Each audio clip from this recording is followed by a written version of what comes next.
Hi guys, welcome to Dubem Travels and Tales, where we explore countries, cultures, and stories through an African lens.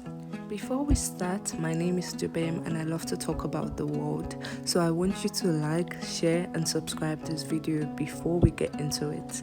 Thank you. For my very first episode, I crossed the border from Nigeria into a country many of us visit but rarely talk about deeply. That country is Benin Republic. Before this trip, I honestly thought Benin Republic was just somewhere Nigerians go for quick shopping or visa runs. But the moment I entered, I realized this country has its own calm personality, rich culture, and surprising beauty.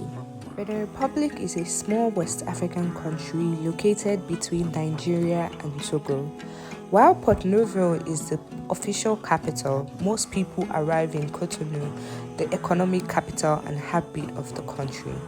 And to be honest, Cotonou feels different from Lagos. The first thing that stood out for me was the pace of life.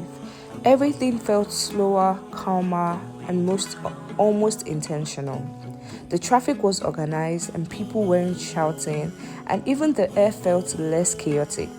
Instead of danfos and keke everywhere, you would see motorcycle taxis and bikes, which we call okadas in Nigeria.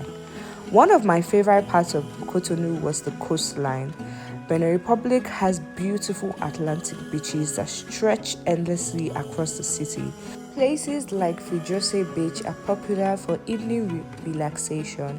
Imagine watching fishermen pulling out nets while locals gather to eat grilled fish, listen to music, and enjoy the ocean breeze. The beaches are not overly commercialized, which makes them feel raw, peaceful, and authentic. Fun fact, all the beaches are free. Food was another highlight of the experience. I didn't really explore much of their food because I was on a tight budget, but I ate lots of Nigerian food there. And also, what stood out for me was their bread. They really have really good breads, and they have nice cafes, people casually walking around with bread, like I say, daily essential. And then they also have good grilled fish, from the ocean. They eat lots of fried plantains, spicy pepper sauce, and also they eat so many Nigerian foods too. Something else that fascinated me was the culture and spirituality. Benin Republic is actually known as the birthplace of Vodun, often called Vodun. But contrary to what movies show, voodoo here is deeply spiritual, respected, and part of everyday life. They also have other traditional religions like Christianity and Islam, and their cultural identity is proudly preserved. From Cotonou, I explored Porto-Novo, the official capital city. Porto-Novo feels quieter and more historical.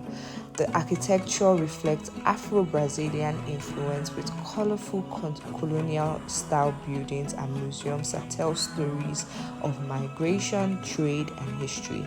Walking through Porto-Novo felt like stepping into a slower, reflective version of West Africa. What surprised me most about Benin Republic was how familiar yet different it felt.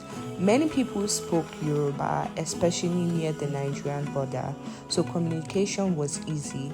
And also in Porto-Novo, you'll find a lot of people bearing Yoruba name.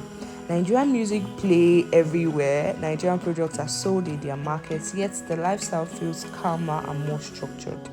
Traveling there taught me something very important, that Africa is incredibly diverse, even between neighboring countries.